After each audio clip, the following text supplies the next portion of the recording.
So, mag-start na po tayo sa website sa part ng user. Ang una pong lalabas is yung guest page at hindi po ma-access ng guest page ang website kapag hindi po siya nagla-login o sign up. Kunwari wala pang account si guest. So, click sign up.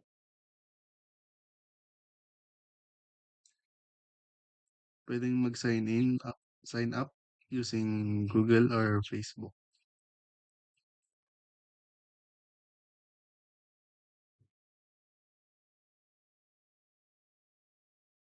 So, gumagana po parehas na link.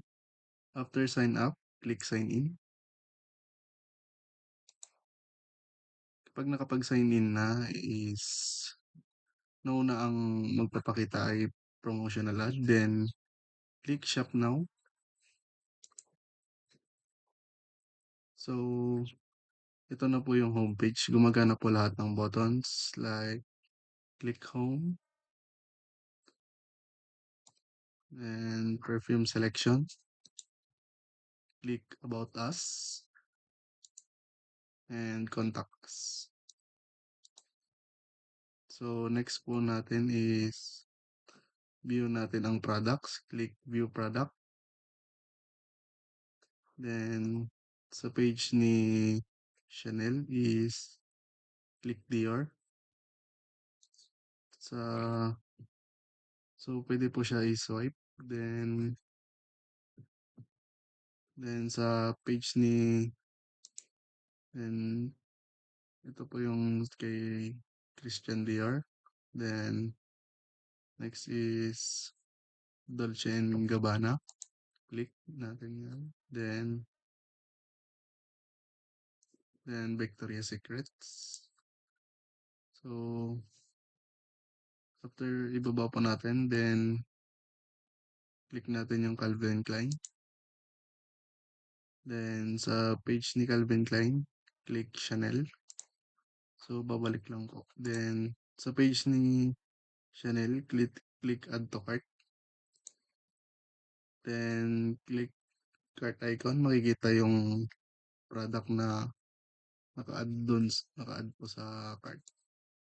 Then, yan po.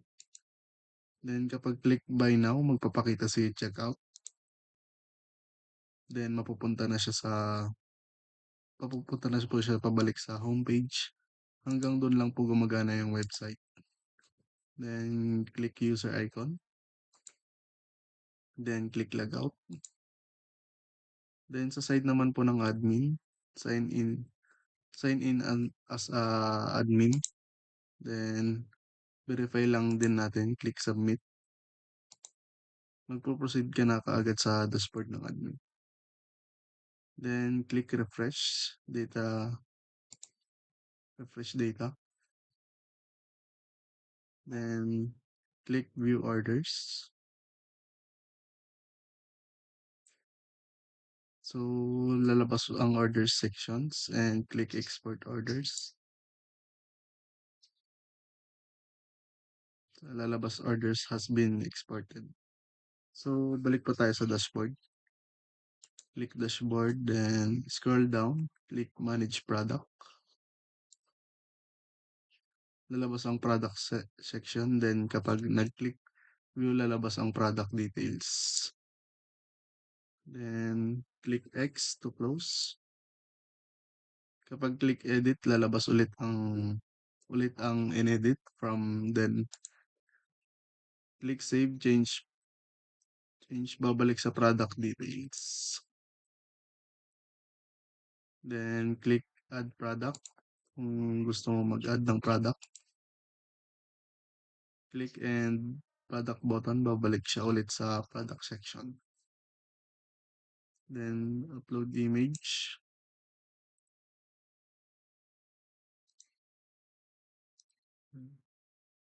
So, then after mag-load ma-export na ang data.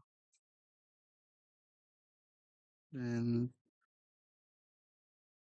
click customer from navigation bar. Then, click export customer data. Then, after ma-export na ang data, Click reports, mapupunta sa reports section, then click generate reports.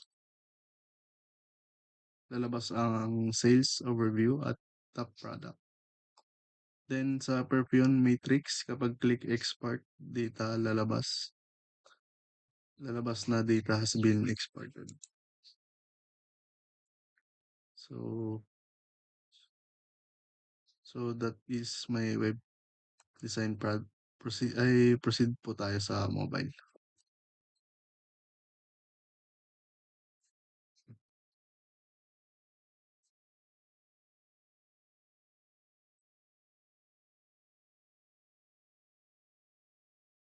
So sa mobile naman po tayo sa part ng user, ang una pong lalabas is yung guest page at same po sa web, hindi po ma-access ng guest ang website kapag hindi po siya nagla-login o sign up.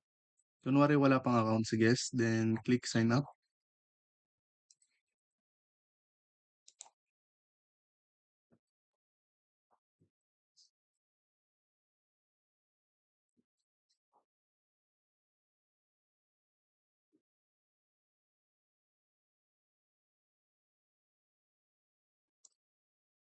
So sa mobile naman po tayo, sa part ng user, ang una pong lalabas is yung guest page at at same po sa web, hindi po ma-access ang guest ang website kapag hindi pa po siya nagla-login or sign up. Kunwari wala pang account si guest, then click sign up. So pwede mag-sign up using Google or Facebook.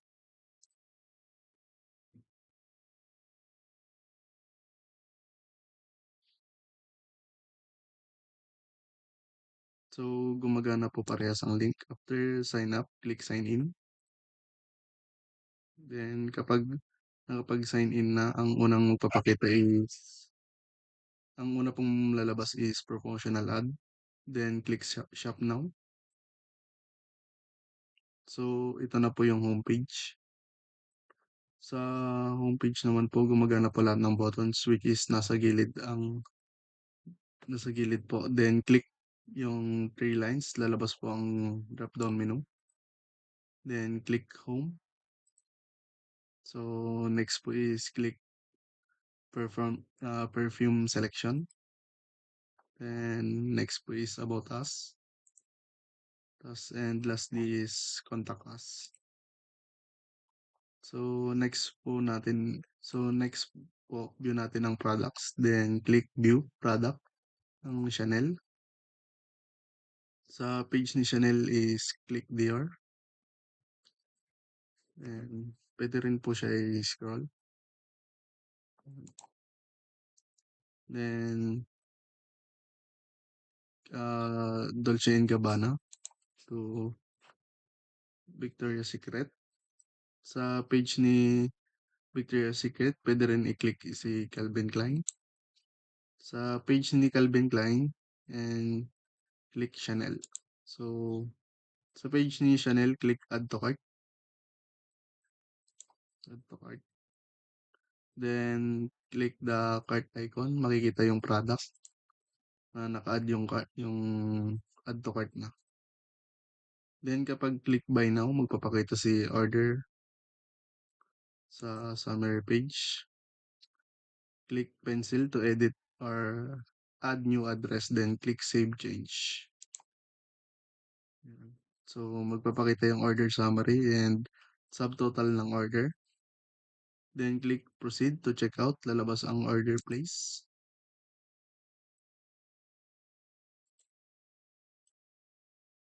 Then click arrow icon, babalik ka sa homepage. Then click user icon. Then click log out.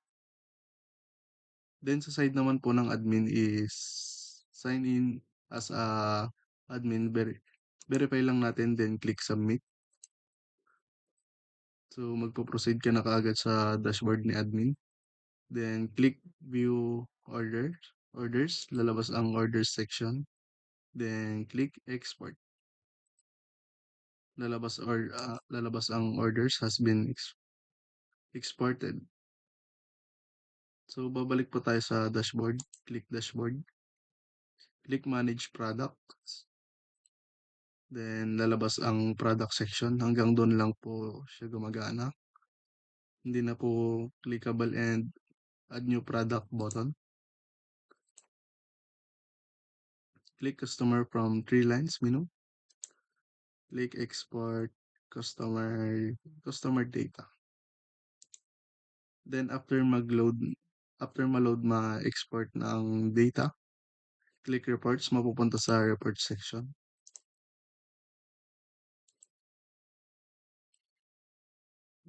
Then click generate reports. So lalabas ang sales overview at top product. Then sa perform matrix, click export data. Lalabas na data has been exported. So that's it po sa mobile design po.